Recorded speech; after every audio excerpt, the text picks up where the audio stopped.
नमस्कार, देश की बात में आपका स्वागत है। मैं कादम्बिनी शर्मा हूं आपके साथ और देश भर की बड़ी खबरों पर इस खास बुलेटिन में होगी हमारी नज़र। देखेंगे क्या कुछ खास हो रहा है और आगे क्या हो सकता है, सभी चीज़ों के बारे में और खासकर दो खबरों पर हमारी नज़र। कोलकाता की खबर पर सबसे पहले नजर हम डालते हैं। कोलकाता के आरजी कर मेडिकल कॉलेज में ट्रेनी डॉक्टर के रेप और मर्डर केस में 7 किरदारों का पॉलीग्राफी टेस्ट चल रहा है। हो सकता है कि कुछ सच निकल कर सामने आ पाए और ये साफ हो पाए कि क्या वारदात के पीछे कोई बड़ी साजिश है। सीबीआई की टीम ने दावा किया है कि आरोपी संजय रॉय ने कहा है कि मैं निर्दोष हूं, मुझे फंसाया गया है। मैं भी चाहता हूं कि पॉलीग्राफी टेस्ट से सच सामने आए। संजय के वकील ने यह भी कहा कि घटना में अस्पताल के लोग ही शामिल हैं। सीबीआई कुल 7 लोगों का पॉलीग्राफ टेस्ट कर रही है। सीबीआई को शक है कि इन लोगों ने कुछ राज छिपाए हैं।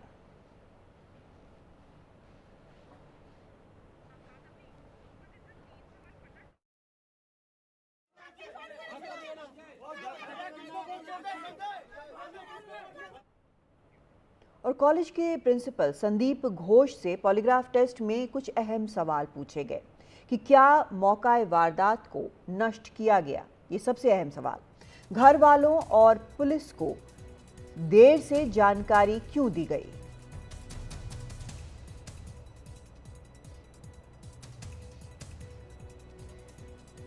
मामले को आत्महत्या बताने की जल्दबाजी क्यों की गई।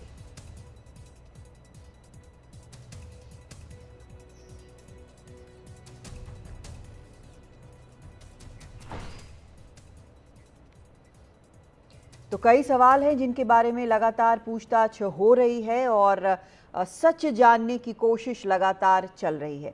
हमारे सहयोगी मुकेश सिंह सेंगर वहां पर मौजूद हैं, लगातार इसके बारे में जानकारी दे रहे हैं।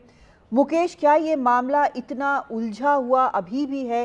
सीबीआई 9 दिनों से पूछताछ कर रही है, कई ऐसे एंगल हैं जो कि अभी तक साफ होते नजर नहीं आ रहे। देखिए, अभी तक की जांच में केवल संजय राय के शामिल होने की बात सामने आई है, लेकिन जिस तरह से संजय राय के बयान दर्ज किए गए हैं उसके बयानों में कई विरोधाभास हैं।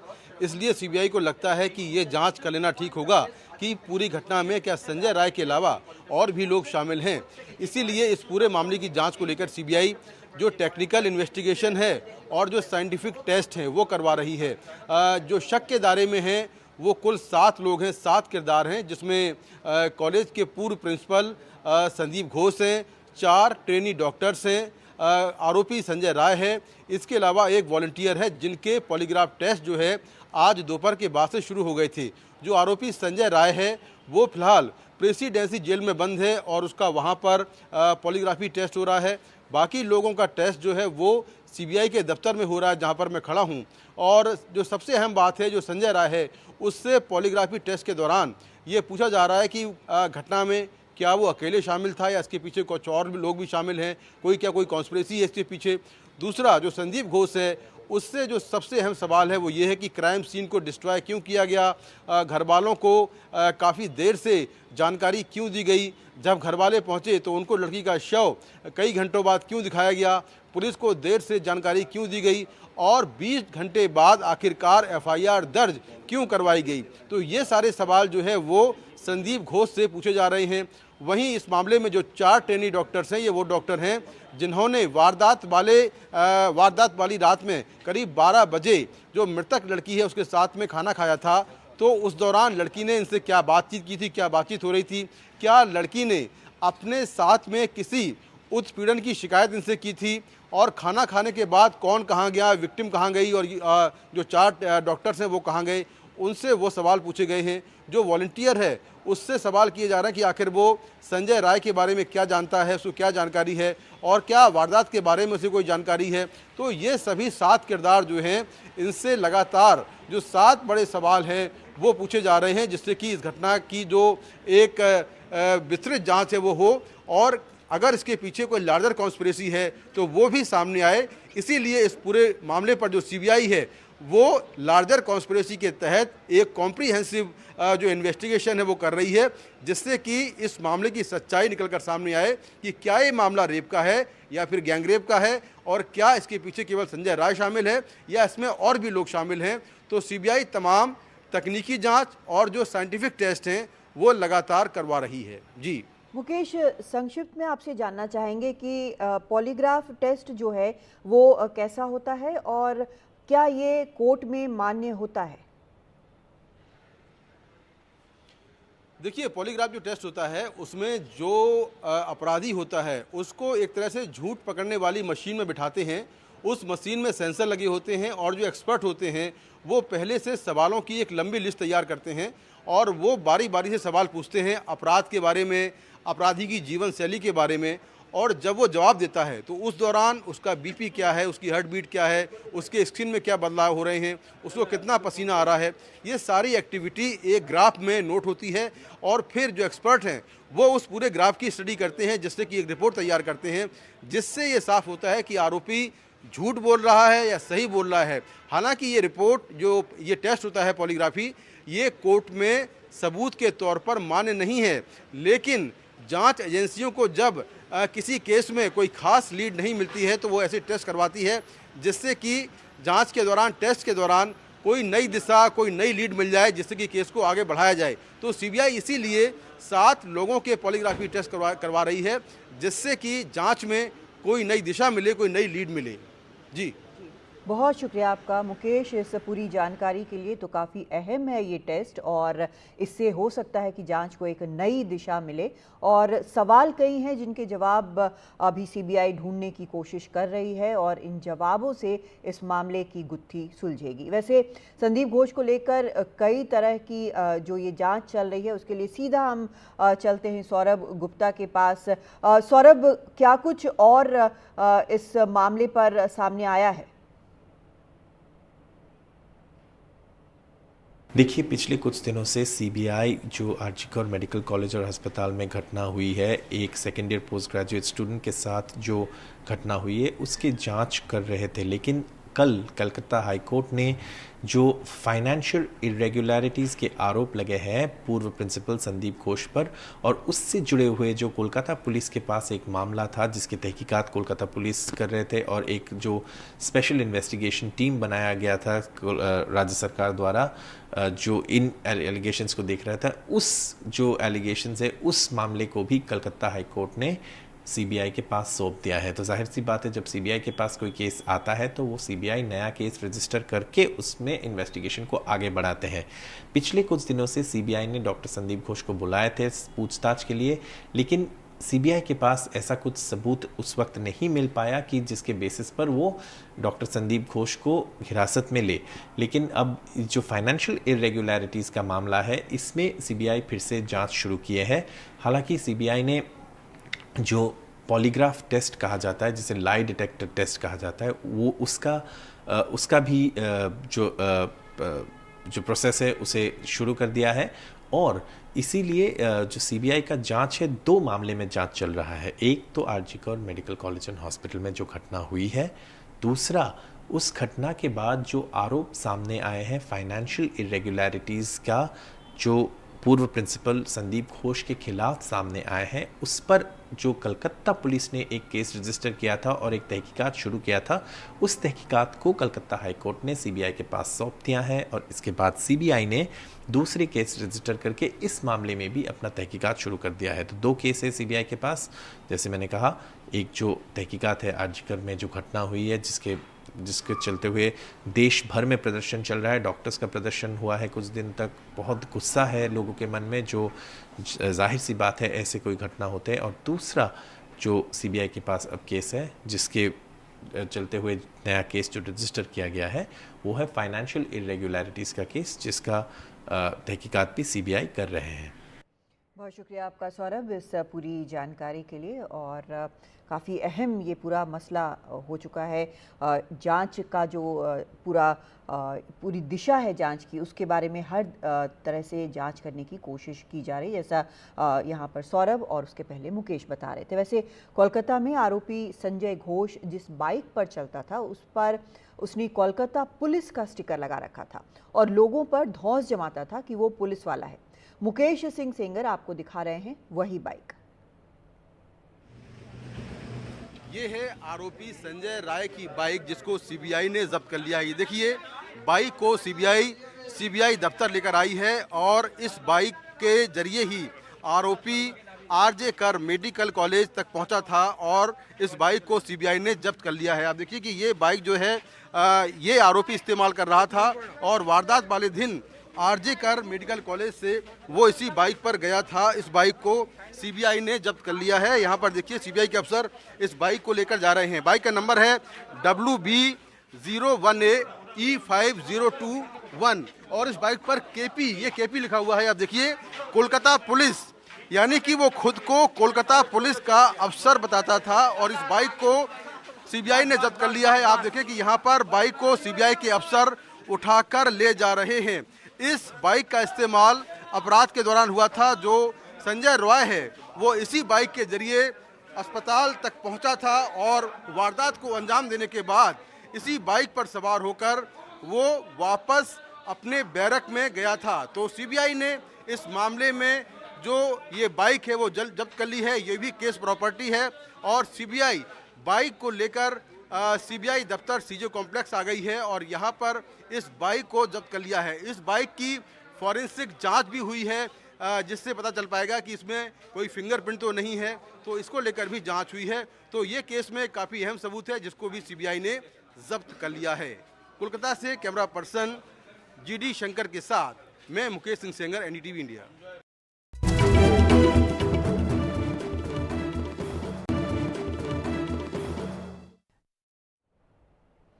जम्मू कश्मीर विधानसभा चुनाव के लिए हुए कांग्रेस नेशनल कॉन्फ्रेंस गठबंधन पर बीजेपी लगातार हमलावर है। आज देश भर में बीजेपी के नेताओं ने प्रेस कॉन्फ्रेंस की। उत्तर प्रदेश के सीएम योगी आदित्यनाथ ने कहा कि कांग्रेस एनसी का गठबंधन राष्ट्रीय सुरक्षा को लेकर अनेक बड़े सवाल खड़े करता है। मैं कांग्रेस नेता राहुल गांधी से पूछना चाहूंगा कि क्या कांग्रेस जम्मू कश्मीर के लिए फिर से अलग झंडे की घोषणा का समर्थन करती है? क्या कांग्रेस धारा 370 और अनुच्छेद 35A को वापस लाकर जम्मू कश्मीर को फिर से अशांति और आतंकवाद के युग में धकेलने की एनसी की घोषणा का समर्थन करती है? मध्य प्रदेश के सीएम मोहन यादव ने कहा कि चुनावी राजनीति में पार्टियों की अपनी सीमाएं हो सकती हैं, लेकिन कांग्रेस को राष्ट्रीय मुद्दों पर सोचना चाहिए। इंडी गठबंधन की जो नेतृत्व कर रही है कांग्रेस ने Abdullah and sons family private limited की नेशनल कॉन्फ्रेंस के साथ गठबंधन करके फिर से अपने राष्ट्र विरोधी मंसूबों को देश के सामने रख दिया है। कांग्रेस पार्टी और नेशनल कॉन्फ्रेंस पार्टी ने आपस में गठबंधन किया है। ये कश्मीर की जनता के साथ एक तरह से धोखा है और ये कश्मीर के जनता के सामने बेनकाब हो गए हैं और कांग्रेस पार्टी पूरे देश के सामने भी बेनकाब हुई है। किस प्रकार से अराजकता को, आतंकवाद को, अलगाववाद को, जिहादियों को समर्थन कर रही है, आरक्षण का विरोध कर रही है। और जो राहुल गांधी जी घूम घूम कर कहते थे कि मैं हिंदू हूं और वहां पर शंकराचार्य पर्वत का नाम बदलने का भी समर्थन कर रहे हैं, तो कहीं ना कहीं कांग्रेस पार्टी और ये इसकी सहयोगी पार्टियां, इनके लिए सत्ता पहले है, देश बाद में है। इनके गठबंधन से ये पूरी तरह से उजागर होता है। जम्मू कश्मीर चुनाव में फारूक अब्दुल्ला और कांग्रेस पार्टी का आपस में मिलकर के चुनाव लड़ना, ये अपने आप में इस बात के लिए इंगित करता है कि क्या कांग्रेस नेशनल कॉन्फ्रेंस के घोषणा पत्र अनुसार अलग झंडे की वादे का समर्थन करती है? क्या कांग्रेस फिर धारा 370 और 35A को वापस कश्मीर के अंदर लाना चाहती है? बड़े दुर्भाग्य के साथ कहना पड़ रहा है, कांग्रेस केवल वोट बैंक के लिए नेशनल कॉन्फ्रेंस को साथ जोड़ करके कश्मीर के बदले देश में अराजकता पैदा करना चाहती है। देखिए, जो जम्मू कश्मीर की पार्टी नेशनल कॉन्फ्रेंस है, नेशनल कॉन्फ्रेंस कोई अकेला एंटिटी नहीं है, उनके साथ वहाँ पे गठबंधन में कांग्रेस भी है। इनका जो मैनिफेस्टो है, इन मैनिफेस्टो में वो बोल रहे हैं कि वो फिर से 370 और 35A को वापस लाएंगे। जो SC ST OBC के लिए रिजर्वेशन जो चालू नहीं था, जो 370 35A हटने के बाद फिर से लागू हुआ है, वहाँ पे लागू हुआ है, उसको फिर से वो हटाएंगे। और अब खबर अमृतसर से। पंजाब के अमृतसर में आज सुबह एनआरआई पर उसके घर में घुसकर फायरिंग की गई। इस घटना में युवक को 2 गोलियां लगी हैं। घायल की पहचान सुखचैन सिंह के रूप में हुई है, जो अमेरिका में रहता था। फिलहाल इलाज चल रहा है। हमले के दौरान बच्चे हाथ जोड़कर युवक को छोड़ देने की गुहार लगा रहे हैं। बच्चे रोते हुए कह रहे थे कि अंकल पापा को मत मारो। घटना के बाद आरोपी मौके से फरार हो गया। पुलिस मामले की जांच कर रही है। पंजाब के डीजीपी ने पुलिस कमिश्नर को जल्द से जल्द आरोपियों को गिरफ्तार करने का आदेश दिया है। साथ ही उन्होंने कहा कि सख्त से सख्त कार्रवाई की जाएगी।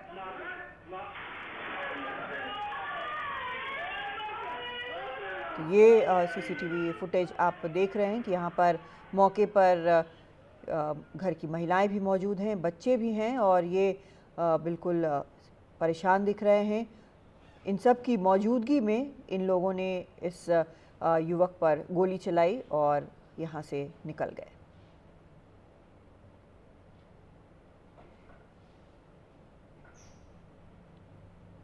अमृतसर की ये घटना है और इस मामले में सख्त से सख्त कार्रवाई का आदेश डीजीपी ने पुलिस कमिश्नर को दिया है।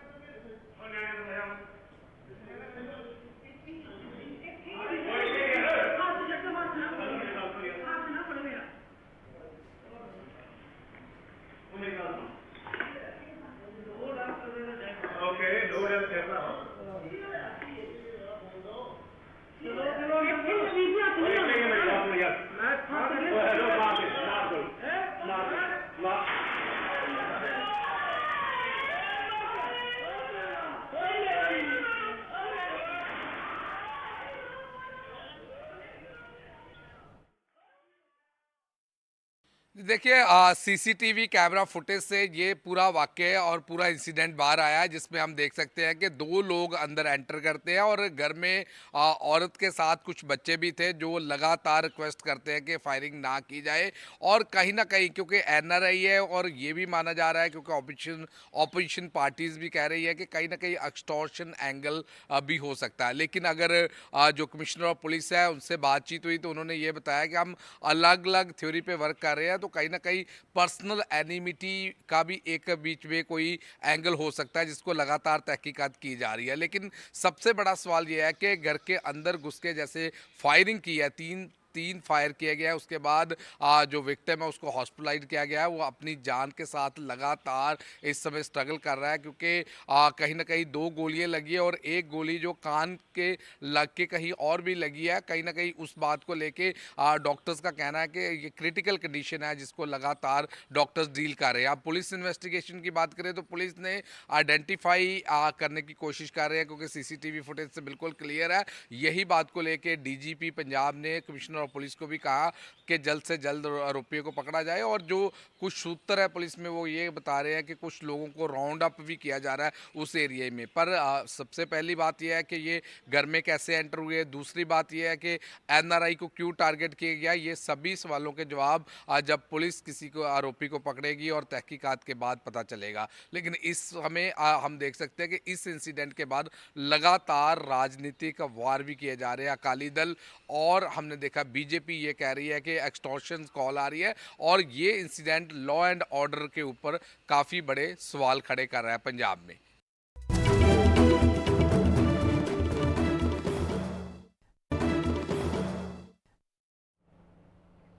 देश में ऐसे लाखों कैदी हैं जिनके ऊपर फैसला नहीं आया है, लेकिन वो जेल में फैसले के इंतजार में बंद है।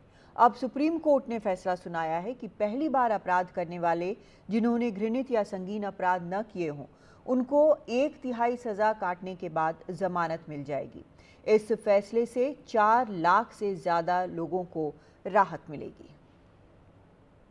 देश भर के जेलों में बड़ी तादाद में बंद विचाराधीन कैदियों के लिए एक बड़ी राहत की खबर सुप्रीम कोर्ट की ओर से आई है। सुप्रीम कोर्ट ने ये कहा है कि भारतीय न्याय सुरक्षा संहिता 479 के अंतर्गत अगर किसी ने पहली बार छोटा मोटा कोई अपराध किया है और वो उस अपराध के अधिकतम सजा का 1/3 वक्त से ज्यादा जेल में है, तो ऐसे कथित तौर पर जो कैदी हैं उनको तुरंत जमानत मिलनी चाहिए।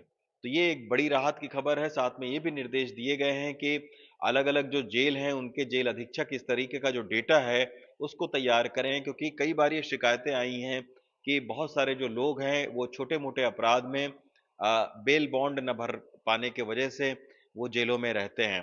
तो घृणित अपराध को छोड़कर जो भी उस तरीके से छोटा-मोटा कोई किसी ने अपराध किया है या कथित तौर पर कोई आरोप उस पर लगे हैं और वो लंबे समय से जेल में है, तो ऐसे लोगों के लिए एक बड़ी राहत की खबर है।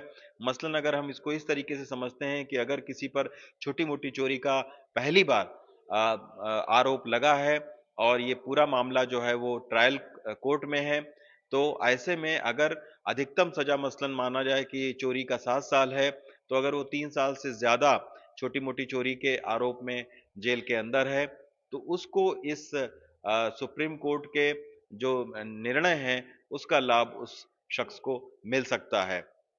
ये भी कहा जा रहा है कि देश भर के अलग-अलग जेलों में ऐसे छोटे-मोटे जो अपराध हैं उनके अंतर्गत 4 लाख से ज़्यादा लोग जेल के अंदर बंद हैं। तो इन सारे लोगों को कहीं न कहीं इससे राहत मिलेगी और हालाँकि सुप्रीम कोर्ट ये पहले ही बोल चुका है कि जेल इज़ एक्सेप्शन, यानी जब कुछ सारे रास्ते बंद हों, तभी किसी को जेल में बंद किया जा सकता है। तो ऐसे में ये देश भर के उन विचाराधीन कैदियों के लिए एक बड़ी राहत की खबर है, जो या तो दूर-दराज के इलाकों में के जेलों में बंद हैं और जिनके पास बेल बॉन्ड भरने तक के पैसे नहीं हैं, या छोटी-मोटी चोरियों में किन्हीं तकनीकी या छोटे-मोटे अपराधों में माफ़ करिएगा कोई तकनीकी जो है वो कागजी खानापूर्ति के अंतर्गत कई सालों से जेल में हैं, ऐसे लोगों को इसका फ़ायदा ज़रूर मिलेगा। दिल्ली से रवीश रंजन शुक्ला, एनडीटीवी इंडिया। इस पर विशेष चर्चा के लिए हमारे साथ जुड़ रहे हैं आर.के. सिंह, वरिष्ठ वकील हैं सुप्रीम कोर्ट के। आर.के. सिंह साहब, बहुत स्वागत है आपका एनडीटीवी इंडिया में। जिस तरह ये जो मामला है, ये असल में कोर्ट ने खुद ही संज्ञान लिया था और 2021 से इसको मॉनिटर कर रही हैं। हालांकि ये समस्या पहले से चल रही है ओवर क्राउडिंग की। आपको लगता है कि इससे समस्या सुलझ जाएगी? क्या फर्स्ट टाइम ऑफेंडर्स इतने ज़्यादा हैं, 4 लाख बताया जा रहा है, ऐसे लोगों को फ़ायदा हो सकता है? Thank you very much Kadambini. इसमें कोई दो राय नहीं है कि जो जजमेंट आया है, कल डायरेक्शंस आया है जस्टिस हेमा कोहली का और संदीप मेहता का, ये एक नज़ीर है। ये this is going to be I mean a major milestone in solving the problems जो क्रिमिनल जस्टिस सिस्टम हमारे यहाँ फेस कर रहा है। अनडाउटेडली आपने भी सुप्रीम कोर्ट बहुत लंबे वक्त तक कवर किया है। हमें याद है जब हम लोग यंग हुआ करते थे तो आप वहाँ रिपोर्टिंग करती थी, तो और आप बहुत पैनी नजर रखी हुई हैं इस पूरी व्यवस्था पे। तो इसमें कहीं कोई दो राय नहीं है कि क्रिमिनल जस्टिस सिस्टम में जो अंडर ट्रायल्स हैं, इसका मसला बहुत बड़ा है और ये इतना बड़ा है कि अगर इस पे न्यायालय संज्ञान ना लेता तो ये दिन पर दिन बढ़ता चला जाता। तो ये अभी कहना अतिशोक्ति होगी कि this is going to be panacea for all the problems of criminal justice system, but nonetheless ये एक नजीर है। अगर इनको इन टोटो एप्लीकेबल हो जाता है ये ऑर्डर, तो कहीं ना कहीं जो हमारी एक जस्टिस सिस्टम है जो इन बातों को लेके बड़ी परेशान रहती है कि ओवर क्राउडिंग ऑफ जो हमारा प्रिजन है वो बहुत बड़ा मेजर प्रेशर क्रिएट कर रहा है। क्योंकि क्रिमिनल जस्टिस सिस्टम में 4 कैटेगरीज है, क्राइम, इन्वेस्टिगेशन, ट्रायल और पनिशमेंट। इन चारों के बीच में अंडर ट्रायल्स आ जाते हैं। अब उनके बहुत सारे कैटेगरीज हैं, एज आपके रिपोर्टर बता ही रहे थे कि बहुत ऐसे अंडर ट्रायल प्रिजनर्स हैं जिनको यही नहीं पता है कि उनके लीगल राइट्स क्या हैं, बेल राइट्स क्या हैं। वैसे स्टेज में स्टेट का इंटरफेयर करना वाइट सुप्रीम कोर्ट के ऑर्डर से कि जो अंडर ट्रायल प्रिजनर्स हैं वो नए सीआरपीसी के एक्ट में उनको जो 1/3 से ज्यादा अपना सजा काट चुके हैं उनको इन होल सोल बेल दे दिया जाएगा।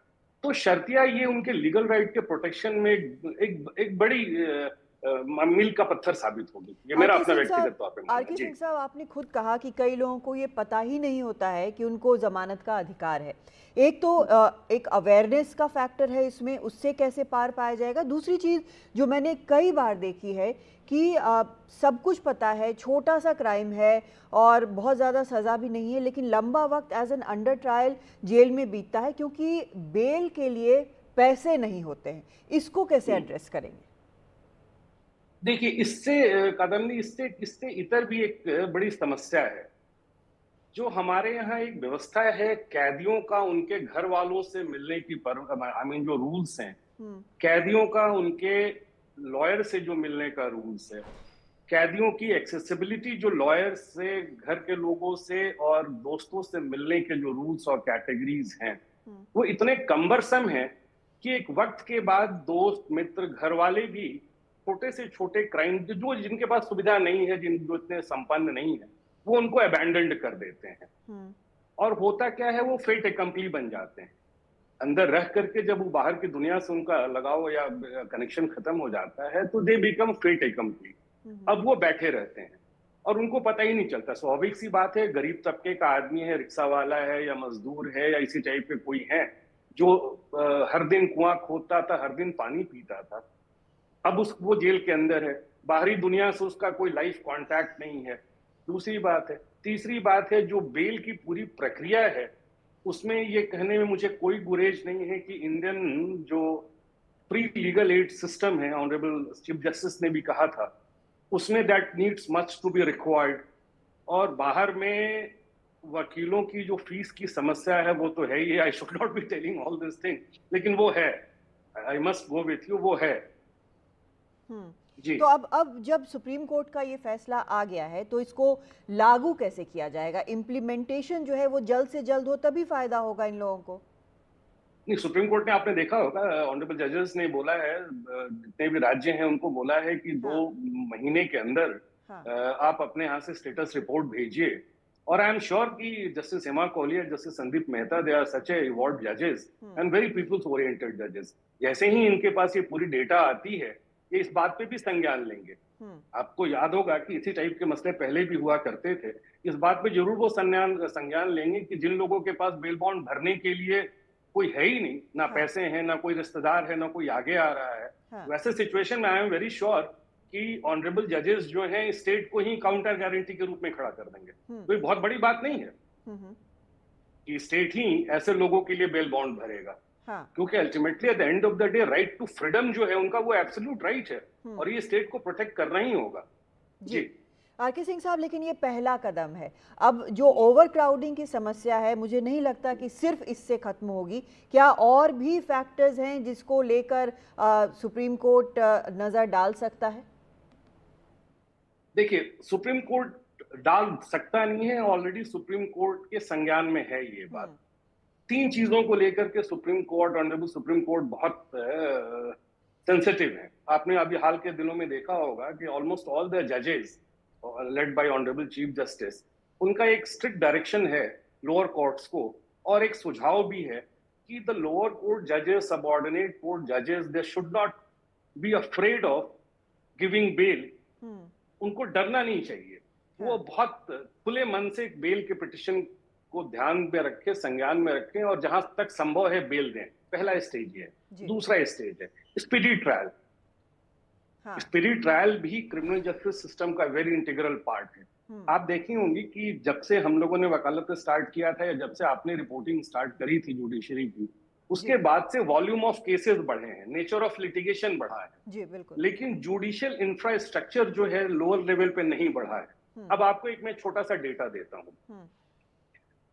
ये तो मतलब पब्लिक स्पेस में ये नॉलेज है कि पैन इंडिया में 5 करोड़ केसेस पेंडिंग है डिफरेंट कोर्ट्स में जी, जिसमें 80,000 लगभग सुप्रीम कोर्ट में है, 64 लाख के लगभग हाई कोर्ट्स में है, 25 हाई कोर्ट में, और बाकी के जो केसेस हैं वो लोअर कोर्ट्स में है।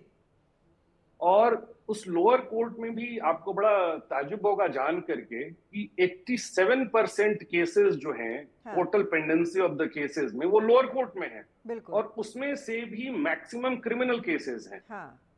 तो स्पीडी ट्रायल जो है क्रिमिनल केसेस का, it lies at the essence of the entire judicial system. बिल्कुल। और उसके लिए भी सुप्रीम कोर्ट बिल्कुल संजीदा है। जी जी, बहुत शुक्रिया आपका आर.के. सिंह साहब, इस पूरे मामले पर विस्तार से बताने के लिए, समझाने के लिए हमारे दर्शकों को, और उम्मीद करते हैं कि इससे काफ़ी फ़ायदा होगा। जो भार पड़ा हुआ है जो पूरे जेल के सिस्टम पर, वो थोड़ा आसान होगा, और स्पीडी ट्रायल तो ज़रूरी है ही। और रुख करते हैं हम कुछ और खबरों का भी। पुणे की बात करते हैं, वहां पर पौर इलाके में बड़ा हादसा हो गया है। यहां निजी कंपनी का एक हेलीकॉप्टर क्रैश हो गया। पुणे में इस वक्त तेज बारिश भी हो रही है। खराब मौसम के चलते ये हादसा होने की आशंका है। हेलीकॉप्टर में 4 लोग सवार थे। हादसे में कैप्टन आनंद घायल हो गए हैं, जिन्हें अस्पताल में दाखिल कराया गया है। ये हेलीकॉप्टर मुंबई होते हुए हैदराबाद जा रहा था।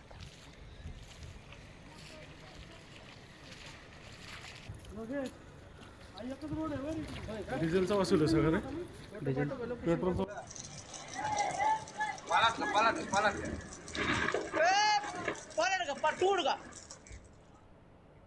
असम के नागांव में नाबालिग से रेप के आरोपी तफजुल इस्लाम की तालाब में गिरकर डूबने से मौत हो गई है। नौगांव के एसपी स्वप्निल डेका के मुताबिक पूछताछ के बाद तफजुल इस्लाम को पुलिस क्राइम सीन रिकंस्ट्रक्शन के लिए ले गई थी। इसी दौरान उसने भागने की कोशिश की, लेकिन पास के ही एक तालाब में गिर गया। पुलिस के मुताबिक इलाके को तुरंत घेर लिया गया और एसडीआरएफ को बुलाया गया। इसके बाद तालाब से उसका शव बरामद किया गया। एसपी का यह भी कहना है कि इस घटना में एक कांस्टेबल को भी चोट आई है। साथ ही इस बात की भी जांच की जा रही है कि आरोपी कैसे भागने में कामयाब हुआ।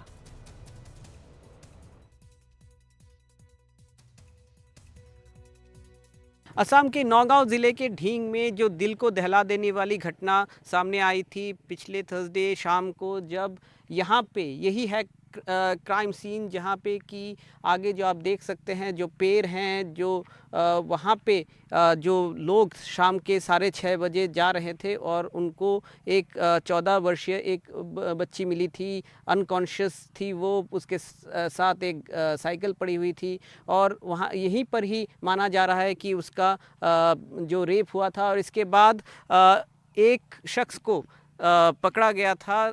3 लोगों के ऊपर सस्पेक्ट हैं, 3 लोग इस केस में। एक को पकड़ा गया था कल और आज सुबह 3 से 4 बजे के बीच पुलिस उस शख्स को यहाँ पे लाती है, जो क्राइम सीन को रिक्रिएट करने के लिए पुलिस उसको वहाँ पे लाती है। और पुलिस का जो दावा है, पुलिस ने ये कहा है कि जब क्राइम सीन रिक्रिएट करने के लिए उसको वहाँ पे लाती है पुलिस, तो वो यहाँ से भागने की कोशिश करता है। पुलिस वो हैंडकफ में वो था, मगर उसी तरह वहीं पर ही वो भागने की कोशिश करते हुए पानी में गिर जाता है।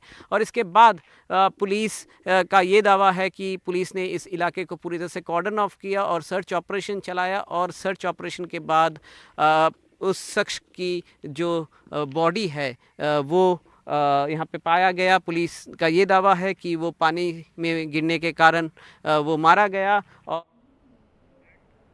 सीधा आपको लिए चलते हैं छत्तीसगढ़, जहां पर गृह मंत्री अमित शाह एक प्रेस कॉन्फ्रेंस कर रहे हैं। गांव का विकास और क्षेत्र के विकास, ये 3 लिंब में ये पूरे क्षेत्र को विकास की दिशा में पूरे देश के अनुरूप एक स्तर पर लाना, और दोनों क्षेत्रों में, दोनों परिस्थितियों में बहुत अच्छा डेवलपमेंट हुआ है। मैं डिटेल आपको बाद में बताता हूं, परंतु आज भारत सरकार बस्तर से बीजापुर और दंतेवाड़ा से लेकर धमतरी तक पूरे क्षेत्र के विकास के लिए कटिबद्ध है और उसको वामपंथी उग्रवाद से मुक्त कराने के लिए भी कटिबद्ध है। कई अचीवमेंट हुए हैं। 2022 में एक साल ऐसा आया कि जिसमें 4 दशक में पहली बार मृत्यु की संख्या 100 से नीचे गई। 2014 से 24 तक सबसे कम वामपंथी उग्रवादियों द्वारा की गई घटनाएं दर्ज की गई। टॉप 14 नक्सली लीडर्स को न्यूट्रलाइज किया गया है। इसके अलावे हमने वामपंथी उग्रवाद की जगह, इसकी विचारधारा की जगह विकास का विश्वास लोगों में जनरेट करने में भी हमने सफलता प्राप्त की है। हमने 2 उद्देश्यों से काम किया। पहला, नक्सल प्रभावित क्षेत्रों में रूल ऑफ लॉ एस्टैब्लिश करने के लिए प्रयास करना, और दूसरा, जो विनाश सर्जित हुआ था, इसके कारण सर्जित हुई विकास की खाई को भरकर विकसित क्षेत्र बनाना। और मुझे हर्ष है कि कई राज्य 2019 से लेकर 24 तक नक्सल प्रभावित क्षेत्र के नाम से तमगे से मुक्त हुए हैं। बिहार, झारखंड, उड़ीसा, आंध्र प्रदेश, तेलंगाना, मध्य प्रदेश और कमोबेश महाराष्ट्र भी, ये सारे राज्य महाराष्ट्र का एक जिला छोड़कर नक्सल समस्या से मुक्त हुआ है। मैं मानता हूं कि ये भारत सरकार का बहुत बड़ा अचीवमेंट है। मित्रों, एक प्रकार से इसकी आंकड़ों का विहंगावलोकन करें तो 2004 से 14 तक 16,463 घटनाएं हुई थी और 14 से 24 तक 7,744 हुई है, तो 53% घटनाओं की कमी आई। नागरिकों और सुरक्षा बलों की मृत्यु में पहले 10 साल में 6617 सुरक्षा कर्मी और नागरिक मृत्यु हुआ था। अब उसमें 70% कमी होकर 2004 तक ये आंकड़ा सीमित करने में हमें सफलता मिली है। इसी तरह से सुरक्षा बलों की मृत्यु में 73% की कमी और नागरिकों की मृत्यु में 69% की कमी आई है। मुझे विश्वास है कि ये हमारी लड़ाई अंतिम चरण में पहुंची है और हम देश को 2026 मार्च तक पूर्णतया नक्सल समस्या से मुक्त कर पाएंगे। मित्रों, हिंसा के रिपोर्ट करने वाले जिले 2010 में 96 थे, 11 जिले नए बने, तो एक प्रकार से 107 जिले थे। उससे कम होकर अब 42 तक सिमट गए हैं। थानों की संख्या 456 थी, 456। 100 थाने नए सृजित हुए, तो 565 में से अब थानों की संख्या 171 तक सीमित हुई है। 2010 के अधिकतम मृत्यु स्तर 1005 से घटकर 2023 में 138 तक सीमित हुआ है। 2019 से अब तक 277 सीएपीएफ के नए कैंप बनाए गए। उस दृष्टि से सिक्योरिटी वैक्यूम को भरने का काम किया गया। एनआईए में एक अलग वर्टिकल में 90 मामले दर्ज किए गए, 64 आरोप पत्र किए गए और वामपंथी उग्रवाद के फाइनेंस की टोटल इकोसिस्टम को इस पर करारा प्रहार करने का काम भारत सरकार की एजेंसियों ने किया है। इसमें ईडी ने भी बहुत बड़ा रोल निभाया है। पिछले 1 वर्ष में एमएचए की एयर विंग को भी मजबूत किया गया। 14 पायलट्स और 3 इंजीनियर केवल वामपंथी उग्रवादी क्षेत्रों के लिए मुहैया कराए गए हैं। हेलीकॉप्टर की संख्या अलग है। छत्तीसगढ़ में नई सरकार आने के बाद मैं मुख्यमंत्री जी, उप मुख्यमंत्री और गृह मंत्री को हृदय पूर्वक बधाई देना चाहता हूं कि इन्होंने बड़ी शिद्दत से दोनों मोर्चों में बहुत अच्छा काम किया है। टोटल देश की बात करें जिसमें 90% हिस्सा छत्तीसगढ़ का है, 179 वामपंथी उग्रवादियों को न्यूट्रलाइज करने का काम अगस्त महीने तक हुआ है। 559 लोगों को गिरफ्तार किया गया, 540 ने आत्मसमर्पण किया है, 46 नए स्पेशल फोर्सेस के कैंप एस्टैब्लिश किए गए। इससे भी सिक्योरिटी वैक्यूम बहुत बड़ी मात्रा में भरा है। और हिडमा के गांव में हमारा गृह मंत्री जाकर गांव वालों से बात कर उनको आधार कार्ड और आयुष्मान भारत का कार्ड देता है, तो दिल्ली में बैठकर बहुत संतोष होता है। ये सारे पैरामीटर्स जो मैंने बताए हैं, इस सारे पैरामीटर्स में अब तक के वामपंथी उग्रवादी विचारधारा के खिलाफ लड़ाई में सबसे अच्छा प्रदर्शन अगस्त महीना होने के बावजूद भी इस वर्ष में हम कर पाए हैं। प्रधानमंत्री जी की तो नक्सल समस्या पर अहम बैठक के बाद यहां पर गृह मंत्री जानकारी दे रहे थे कि क्या कुछ यहां पर आगे बात बढ़ी है नक्सल समस्या को खत्म करने को लेकर। उनका दावा है कि 2026 तक ये समस्या जड़ से खत्म कर दी जाएगी और लोगों में विकास को लेकर विश्वास जगा है।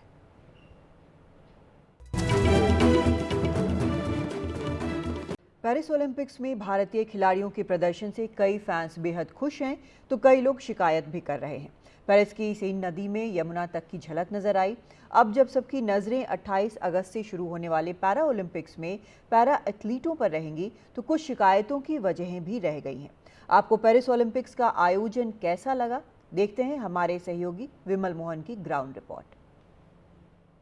पेरिस ओलंपिक्स में भारतीय खिलाड़ियों का प्रदर्शन आपको कैसा लगा? क्या उनके गोल्ड नहीं हासिल कर पाने के टीस आपके मन में है? उन खिलाड़ियों और अधिकारियों के मन में भी है जिन्होंने इस पे पूरा दांव, पूरा जोर लगाया। आप इसे इस नज़रिए से भी देखिए कि 1984 से लेकर बीजिंग ओलंपिक्स तक भारतीय खिलाड़ी सिर्फ 6 पदक हासिल कर सके। 2012 के लंदन ओलंपिक्स में भारतीय खिलाड़ियों ने 6 पदक हासिल किया। यहाँ भी 1 सिल्वर के साथ भारतीय खिलाड़ी 6 पदक हासिल करने में कामयाब रहे।